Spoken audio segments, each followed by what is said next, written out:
X by Davey Davis is a queer, kinky, and traumatic novel about queer, kinky, and traumatized people in Brooklyn. This novel is fascinating in so many different ways. The first of which is the way that it handles politics. X is set in the modern day, but there is a policy created by the US government in which people who are undesirable are being exported out of the country.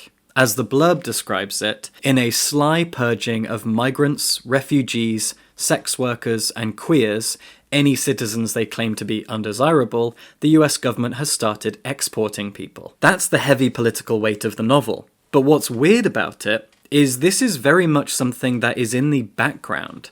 This is a novel about people going on with their lives as best they can in spite of this looming threat. In fact, this threat has become quite normalized. Our first-person narrator-protagonist, Lee, is a genderqueer person who lives in Brooklyn and works some generic corporate job. In flashbacks, we learn about their previous relationships, about their relationship to their mother, about their childhood, but primarily what we're doing here is following them around Brooklyn as they try to seek out a person that they briefly met and had a sexual encounter with, named X. At some point, a few weeks ago, Lee met X, and X left a very, very powerful impression on Lee, and now she is all they can think about. When the novel begins, Lee is reaching out to friends, and friends that they don't really like, to try to find this elusive X. And most people know who X is. Most people have encountered her in some way or another, but Lee cannot track her down. It's a very simple setup, and that is what happens through most of the novel.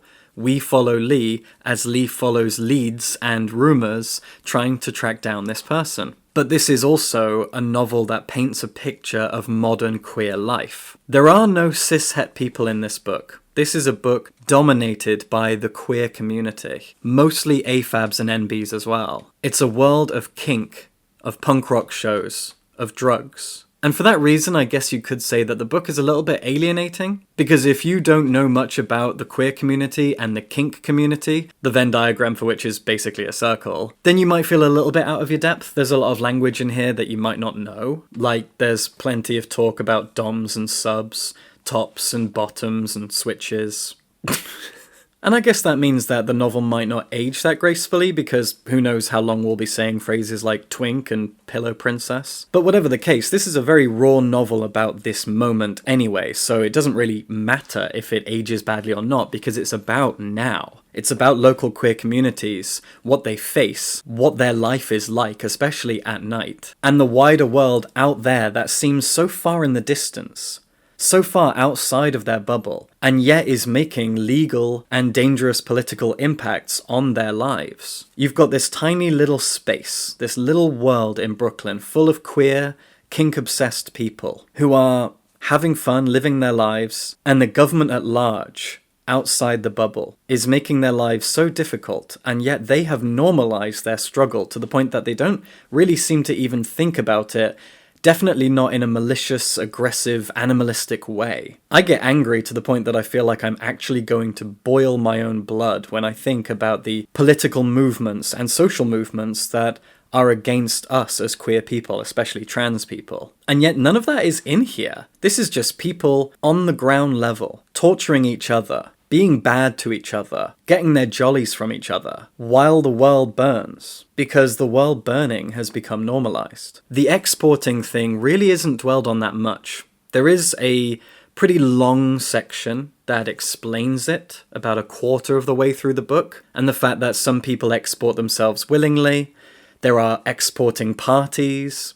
We don't really know where people go or why, and you know that if you are not a cis-het white person, your letter's probably coming. But all of that mostly gets pushed aside, and what we do is we focus on Lee as they journey around Brooklyn trying to find X, this person that they hope will bring them happiness.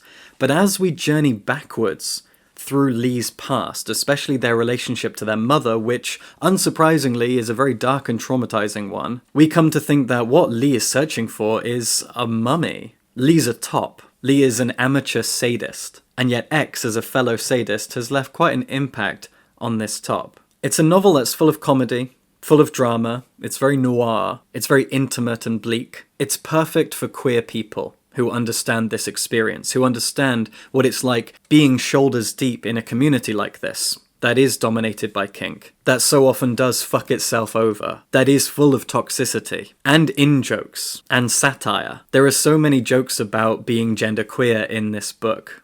There are so many different ways to phrase someone and discuss pronouns. And it's absolutely laugh-out-loud hilarious at times, in a way that a book only written by a genderqueer person could be. It's very much a book about now, both in terms of the social zeitgeist of queer communities in big cities, but also the political zeitgeist and what might be coming. At no point are Republicans and Democrats named, but there's a brilliant bit when talking about this exporting, purging law that's going on, where it talks about the fascist party and the slightly less fascist party.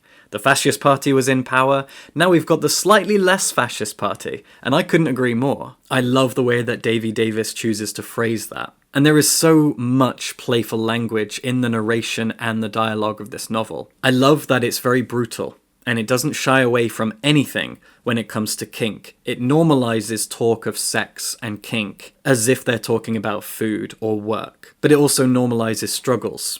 And it brings to light the fact that queer people are as toxic to one another as the world is toxic to us. That there's so much infighting on the left, infighting in queer communities. It's very honest and very brutal. If you are a queer reader, you're going to get a lot out of this. If you have at least a passing interest in kink, you'll get even more. But you'll also recognize the trauma. You'll recognize the obsession. You'll recognize how pathetic these people are. And you'll feel it. And you'll feel guilty, and you'll probably hate yourself for just how much you relate to some of it. I certainly did. The idea that finding X is going to fix all of Lee's problems is utterly ridiculous, and you think that right from the beginning. And as you get to know more about them and their relationships, and the things that they've done and the ways they've fucked up and the regrets that they've built up over time, you just feel more and more sorry for them. But you also get to enjoy and kind of lick your lips at all of the noir soap opera drama that is explicitly explored here, in amongst all of the sex and kink. X is a very brutal, bleak, honest, raw, and bloody book without any blood. Really like it. Thank you, as always, to Cypher Press, who publish some of the best queer fiction of the modern day. And subscribe for books.